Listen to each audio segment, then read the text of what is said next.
So y'all, I'm gonna try to make this as quickly as I possibly can. But this is Love and Hip Hop, the second episode, season 8, episode 2, Unfriended. Y'all know they did a 2 hour premiere. So yeah, let me try to give it to y'all real quick.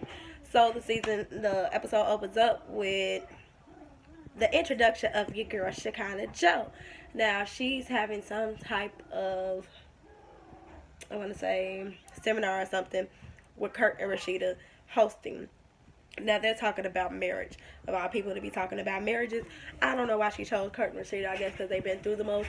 But they're up there talking about their marriage and the different things that went on. And Kurt's basically saying how he was wrong during the marriage. But people take things so seriously because they don't know what goes on in their marriage on a daily basis. Sorry, y'all, my head itch. Anywho, so after they do their whole little seminar thing, the girls all meet up after the seminar, and Rashida tells them that Cannon is going to be coming over for dinner. This will be the first time she's actually meeting Cannon. The rest of the family has already met him, but she's like, this will be the full circle. That will be their full circle now. This is a part of what they need to do to move on. So she needs to meet Cannon, and he needs to be accepted into the family. Am I blocking? No, I'm not. Okay. So, anyway, after that, Mimi lets them know that Stevie disrespected her for the umpteenth time in life, that he took Eva out to meet Faith before she even got a chance to meet Faith, and her and Stevie are supposed to be sitting down, and basically Stevie told her, like, he's her dad, he can do what he wants to do, blah, blah, blah, you know, typical Stevie J fashion. Anywho, next up, we have a scene where Scrap, KK and Saz are basically sitting down waiting for Scrap's dad to come. Saz actually brings the dad in. Now, this is not Scrap's dad. Saz's dad is Scrap's dad. They have different fathers.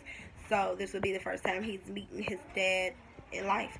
His entire life, he thought his dad was dead, but now he has found out something different. KK just brought his dad and a sister out the blue just randomly. KK, you wrong. KK, you are wrong. Honey, you are not telling this man his whole story, and he is grown at this point. He is not a kid no more. You need to tell him the truth. Yes, he's going to be mad because it's been 30 years and he ain't thought he had a daddy. So you're wrong. So basically, the dad has had a stroke and he went into a coma, or whatever the case may be, while he was in jail, and he's out now. So he came to see Scrap, and he's like, it's hard for me to explain things. It's hard for me to say certain things. I could probably write things out better for you to understand, but it's hard for me to say certain stuff.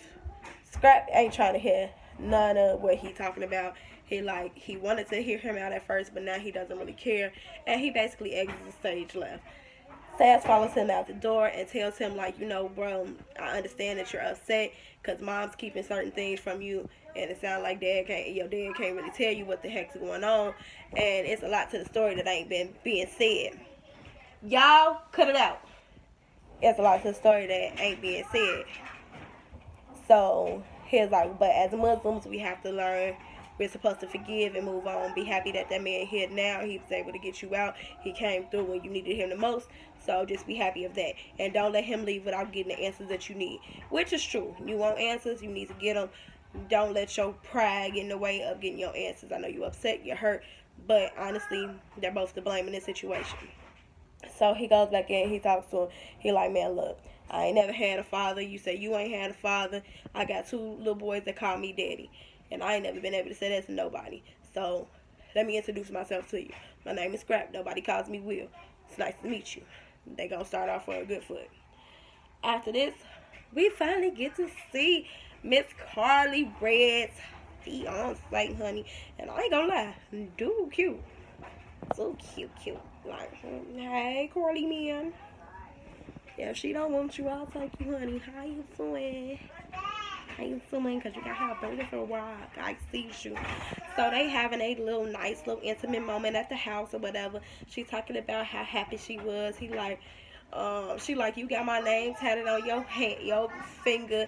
And he was like, what you say it is again, your light box. So she's so happy, and it looked like they genuinely are in love. And he's giving her little tidbits on how to approach this whole Spice situation, because she was telling him about what was going on with Spice, and he gave her some good advice on how to deal with a friend and to talk to her friend and try to understand her better, because they don't understand where she's coming from. Slightly being a lighter skinned girl and her being dark skinned, so he told her to just approach her friend a certain way. So after we leave Carly Red's house, we go to the studio. We see Spice doing her song that she did for this whole skin bleaching situation, which I don't believe she's really going to bleach her skin in real life, because she does love her skin. So she's doing a song called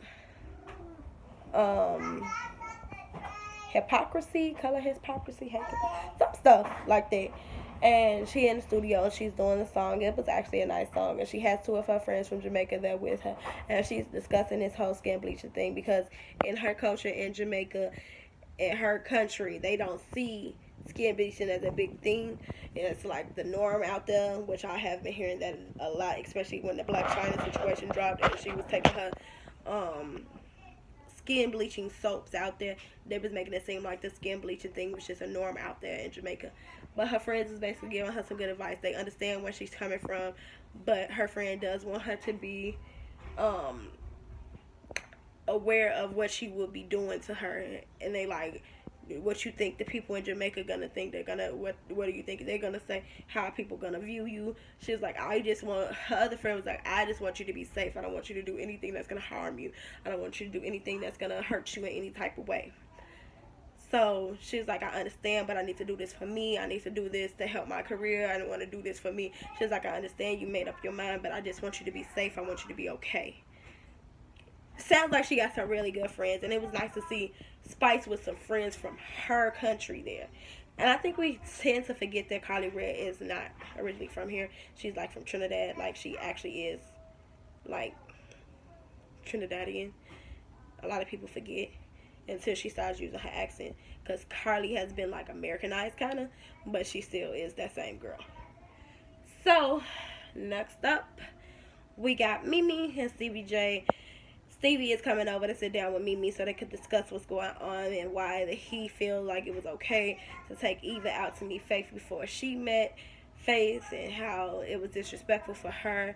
And as a mother, I do understand that if this is a new person in your life, especially like you just up and married this woman and moved out of the state and all this other stuff, and I have not met her before, you take this woman to meet my child, let me meet her first. Let me get a feel of her first before, like, my child sits in front of her. Or let us all sit down at the same time.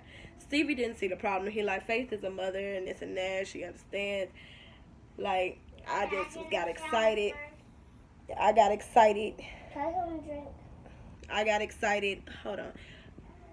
Go have a seat. I'll be right there. Okay, bye-bye. No. So she was like, okay, he like, I got excited about the whole situation. He was like, you got so excited that you got her mom. Like, you should have had that. You were supposed to run that. We had an understanding. We were supposed to run that by me first. We were supposed to sit down together first and then bring it to Eva together, and you just overshot it. Like, you didn't even care. Like, there was no care to be seen. And Stevie, being his normal Stevie, trying to talk his way out of it. And then he brings up the whole situation of why she didn't call him when the shooting happened. And she like, call you for what, bruh? What were you gonna do? You were in LA. He like, where your girlfriend at? She like, she's in Israel doing business. You can't talk about anybody being gone doing anything and you're always gone. Like, what were you gonna do to protect us all the way in LA? Nothing. And it's like, well, you still should have called me and told me. I shouldn't have had to find out about it in the street. Which, he has a point. That's his child too. He shouldn't have had to find out about something that serious going on at their house, and he didn't know about it. So I do agree with Stevie for one business. But Stevie is so shady, you can't even take him serious, because he tried to shade the girl. He like, she gave him the F you. He was like, I know you want to, but I'm married now. I'm like, you know what, Stevie, get out. I felt her with, get out. Get out my house. Talk about some you and your finger waves. She was like, me and my finger waves, you and your married self, get up out my house. I'm not finna play with Stevie. He be playing with her too much. So the ladies meet up at the newcomers, and I believe Pooh was in like season 3 or 4 or something before too. but she was just like a friend of the show. But I guess now she's like a cast member or whatever. So we get introduced to Pooh. Her husband is supposed to be this big, I think he's a record executive or something, some big head in the record industry, that he just deals with all the artists and stuff. Okay, put it on here. Bye. So she's having a little slumber party. I didn't know those still did slumber parties, but whatever the case may be. She's having a little slumber party at her house, and they all chilling and drinking and talking. And the situation of Carly's engagement party invites come out, and Pooh was like, did anybody else get their invites? Because I'm hearing everybody got their invites, but Carly didn't invite me. What's going on with her? And she's not even here. What's really tea? What's going on? And they like, well, don't worry. Erica like, well, you know, me and Carly have our differences, but you know, I got my invite, so you don't worry about it. You'll get yours too. I mean, what you do? You can call her a hoe. You called her old. Did you call her old? Because if you called her old, you might not get your invite. But you shouldn't have nothing to worry about, Pooh. You should get your invite, baby. Just be looking out for it. And she like, you know, me and Carly used to be real tight. And ever since she got her new man, I don't hear from her no more. So I'm just trying to figure out if we cool or not, because I ain't got my invite. And I just want to know if everything okay. So everybody just looking like, yeah, you should be cool. So there's that situation. But Pooh has some other things going on. Now, in Pooh's marriage, her husband likes to have fun, if you know what I mean. If you don't know what I mean, let me break it down to you. So, Pooh doesn't feel like a man should have to sleep with one woman for the rest of his life. Her and her husband are legally married, and they bring extras into their bedroom. They have fun with other women. They chill. They do them. When he's not around, she does her. When she's not around, he does him. It sounds like an open marriage to me, but whatever floats their boat is what floats their boat, honey. Erica like, baby, yeah, speak for yourself, boo, because if I got a man, he's going to be for me and only me. She like, I mean, I'm just saying. She's like, my man is my man and my man only. We ain't sharing no men around here. Erica not into girls anyway, so I can understand why Erica feel that way. But, I mean, some people like to, you know, dibble and dabble and do what they do, and I guess Pooh and them like to do what they do, so let them do what they do and let them have fun. But it's going to be some tea drop later in this episode. Y'all just wait and see how Pooh makes her opening. Anywho, we're at the hotel with Faith and Stevie. And I really do believe Faith has, like, put her foot down in Stevie's life and grounded that man. Because he seems like such a totally different person. Even though he still got a slick mouth, Stevie seems like he's really genuinely being faithful to Faith. So, he's telling her how he met up with Mimi. And they were discussing the situation with the shooting and her going out with, him and her going out with Eva. And she was like, yeah, it was nice meeting up with Eva, seeing Eva again. How did her mom feel about that? And he goes, yeah, her mama want to meet up with you and sit down with you or whatever. She was like, well, what for? She knew I was going to be there, right? See, Stevie, you brought Faith into some stuff that she didn't even have no business knowing about. She didn't even know that girl mama didn't know that she was going to be there. You just brought her along for the ride. Faith got more credentials than that. Faith got more sense than that. And Faith was like, see, you wrong. See, you do stuff and you don't say nothing to nobody and you just think people supposed to go along with it. I thought she knew I was supposed to be there. What you mean you don't know? Whole situation for nothing because Stevie is being Stevie. He just shady, y'all. He just wrong. And Faith, like, you do tend to do stuff and you don't carry things out. I could say certain things to you and you don't carry stuff out. Like, what's going on? You know, like, you better get your stuff together, Stevie. So Faith basically checked Stevie, told him, like, I'm good with meeting her. You need to start doing better. We're going to get this situation figured out pretty much because you don't be consistent enough. And I noticed it. So I'm pretty sure she notices. I'm pretty sure she has some valid things she's going to have to come tell me. So I'm cool with sitting down with her. Next up, we are at Sierra's shop. And Miss Carly Red drops in to get a touch up of her lace front, honey. Wasn't nothing wrong with her lace front. They just made the scene. So while she's in here, Carly basically telling her about everything she has been doing, trying to get this wedding together, this engagement party, and different things. Cause she like, girl, with your other men, you used to still be around. Like, let's go out, let's do this, let's do that. She like, things different with this one, baby. I don't know. I just be so busy. I'm trying to get everything together. And then Sierra drops the bomb like, yeah, Pooh had a slumber party the other day. It was fun. It was food. It was drinks. We was chilling. But then she brought up like, where my girl Carly? And I'm like, And she was like, I ain't got an invite to the engagement party and nothing. What's going on? Carly like, I don't mess with her. Like, I just don't mess with Shorty. She like, what you mean? She was like, I don't mess with her. She was like, I wanted friends that was married at one point because I knew I wanted to be married. But she don't do married things. Who be chilling and doing things, messing with other guys. She don't act like a married woman. And then I realized she was a clout chaser. It's like she do things for attention. She uses certain people to get her name out there and for attention. Then she turned around and dropped my name in the blogs saying that I slept with her and her husband. See, I was like, what? She was like, now I seen the situation in the blogs, but I didn't know Pooh is the one that dropped it. Now I met Pooh through Carly, and I don't like what I'm hearing because this is not cool. So it got Sierra looking at Pooh a little bit differently, and Carly like, I ain't messing with Shorty no more. She like, you know how you do, Carly. You say you not messing with somebody, and a little bit later you be talking to him again. So what's up? What should I do? She like I said, that's dead. I don't mess with Shorty. I don't want nothing to do with Shorty. That's dead. She like, alright, okay, Carly, if you say so.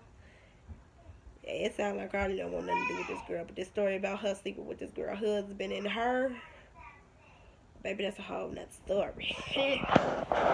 So we're back at KK house, and of course Scrap is over there chilling again. I don't understand how Scrap can be at his mama house, but his mama couldn't sign him out. Only his sister could sign him out, but he's able to go to his mom and his sister's house. And is it just me or Scrap not cute? Like, okay, I wasn't that big on the Scrap being so sexy moment when he was first on Love and Hip Hop with the long hair, but he looked a lot better than he do now. Like, Scrap look now. I'm just saying, I don't know that. Maybe it's just me. I don't know. Like, I don't know what it is, but I ain't liking it. So, yeah. Scrap ain't trying to be no fool for his mama, pretty much. So he trying to get some answers, and baby Sass exit stage left with the quickness, like, I'ma let y'all talk. He got up out that gym. He ain't want nothing to do with it. He said it ain't got nothing to do with him. It ain't his daddy, so he gone. He like, man, you always leaving. He like, I definitely am. So KK is trying to explain this whole situation of how she figured that, you know, his daddy was dead, and it was a rumor that went around. She never checked into to see if the daddy was dead. They was together years ago when he was first born because she wanted to have a husband. She wanted to get married and she wanted to have a baby. He said okay, so they was together. Then one day she came in and there was a woman in her house and she had zero tolerance for the BS. So she went and got her a place away from him, and she didn't let him know.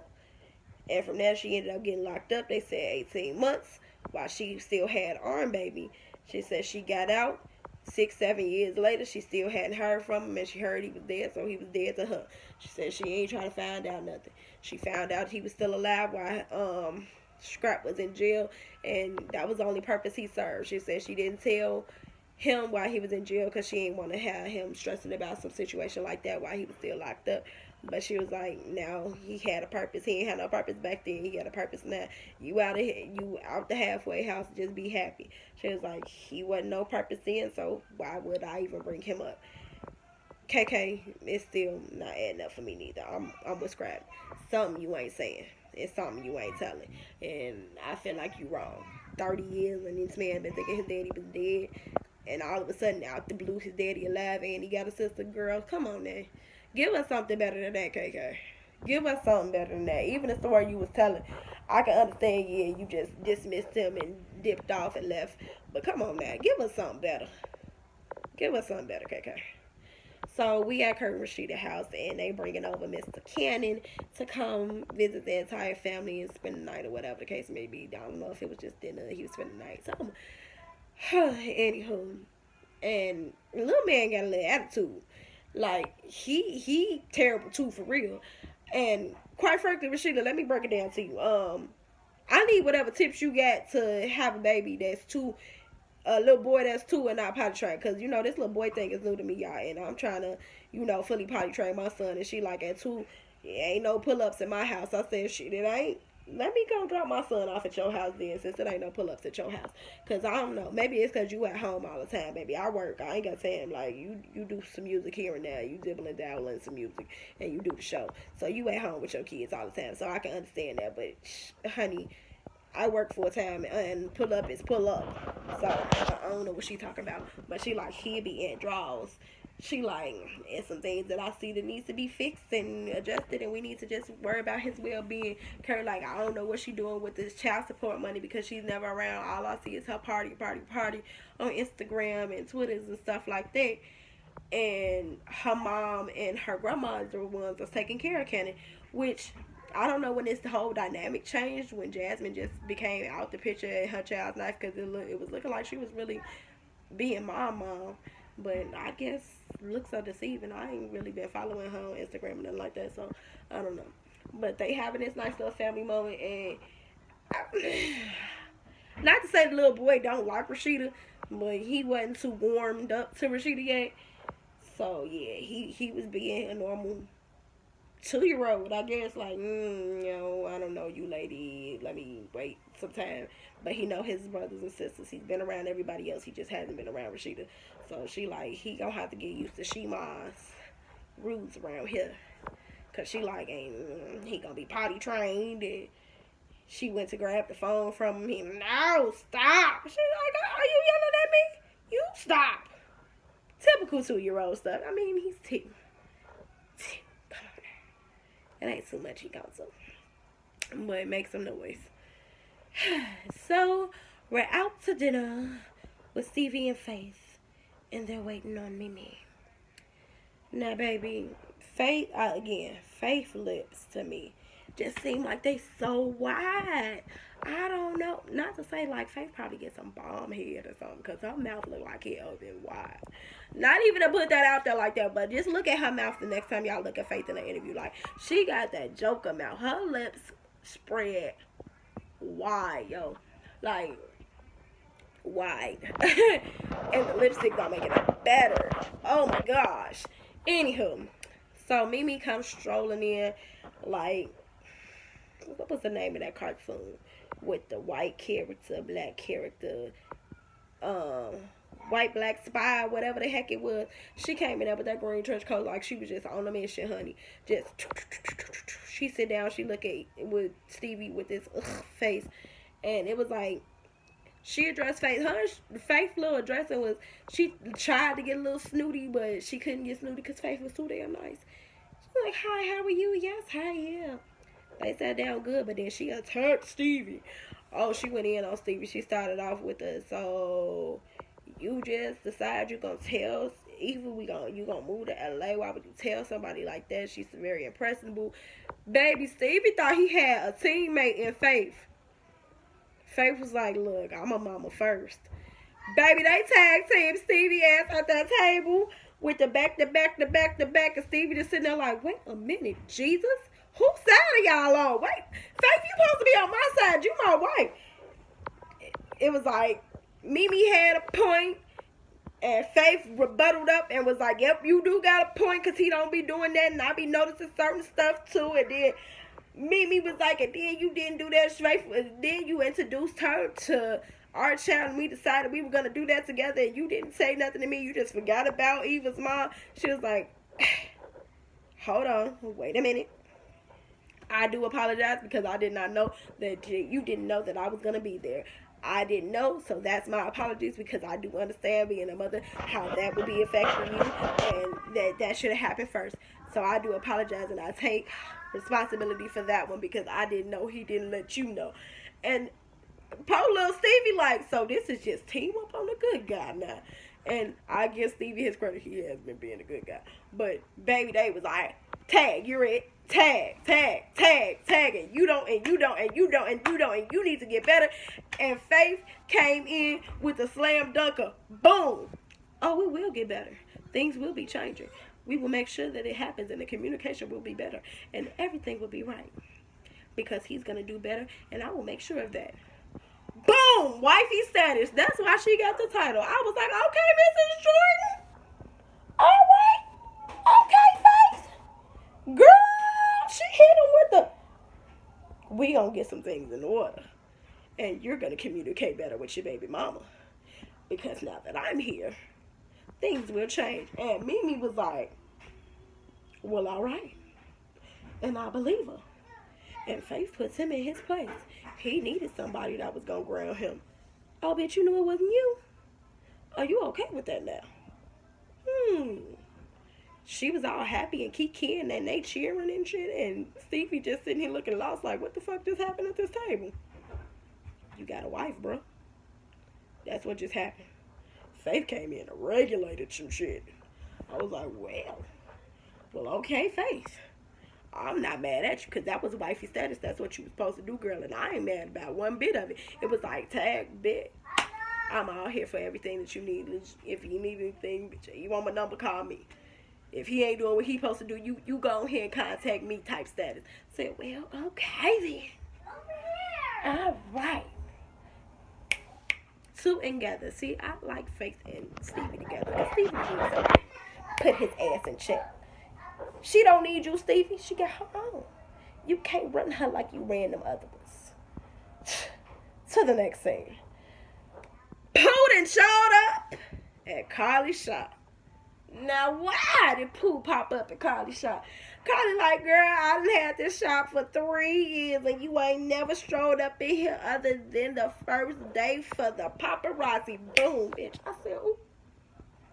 She said, I was just wondering, we used to be so close, Carly. Like, what happened? Like, I ain't get no invite. You ain't been talking to me. You ain't been returning my call. She said, girl, instead of running your mouth and downtown gossiping about me, you can pick up the phone and call. Well, she did say you called her. She called you, Carly, and you ain't been answering the phone. She was like, Pooh, I don't want nothing to do with you. I need to be around people that further my life and better me and different things like that. And you are not it. Just like,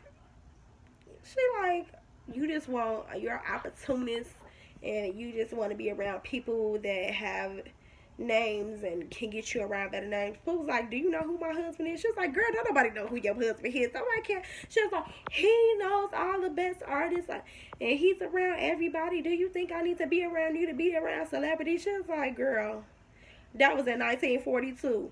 Don't nobody know your husband these days. That was back then, way back then. She was like, and then when I used to bring any relationships around you, you used to be all touchy-feely on them, like, hey, bro, touching and feeling on their butt, squeezing their dick. I said, whoa, wait a minute, Jesus. First off, she married. Second off, you grab my man dick, I'm going to break your hand. Carly, you're a better friend than I am, because that's a no-no. She said, what's the difference? You used to suck my man's dick. I said, whoa, time out. You used to do what, Carly? She's like, you had sex with me, and man, don't act like you didn't. You had your face all up in my ass, and you was sucking and licking. I said, oh, y'all go back like that? Oh, it's like that. Uh-oh. She said, I ain't never you. Tell the truth. You lied. She said, girl, she said, go and put your face in my ass like you used to. I said, oh, we gonna do this in the stone, Jesus. This is what we doing. Carly said, you lied. Go on, Ted, say you lied. She said, ain't nobody lied. You was sucking up, getting into. She said, you a lie. I ain't never touched your ass, bitch. I ain't never did nothing. She, girl, Pooh put it out there. Pooh made her interest into the show. Hey, Pooh, you trying to get on for another season, girl. He just had to come in right in the midst of the end. Girl, Carly tried to throw some stuff at her in her shop, that baby. Love and hip hop security, like, not today. Not today, y'all. Stop it. I'm like, Pooh made her exit like, Stop it, mommy. Just, yeah, they was like, stop it. Not today, man. I know, right? Pooh made her exit. Carly like, I ain't got time for this. I'm like, oh, damn. So who's telling the truth? We know Carly likes to get a little strange. But I wasn't ready for that. Mommy. She swears she ain't do it. So I don't know what's going on. So I don't know who's telling the truth, but we shall find out because I'm pretty sure somebody got some receipts. Somebody better have some receipts. You coming in my shop telling me what I used to do to you. You came in worse than Dime and Jocelyn up in that. That was worse. That was a lot worse. Like, I wasn't ready. I wasn't ready. I wasn't ready. But y'all, that was Love and Hip Hop. That was season 8, episode 2, Unfriended. Yeah. We gonna talk down below because Carly Red gonna have to do something. Because that just, you can't just put stuff like that out into the universe and think nobody gonna come back and say nothing. You engaged now. We need to find out what's going on. Your past come and bite you in the ass, honey. Oh. Y'all know my motto. Suit up, I'm out. Peace.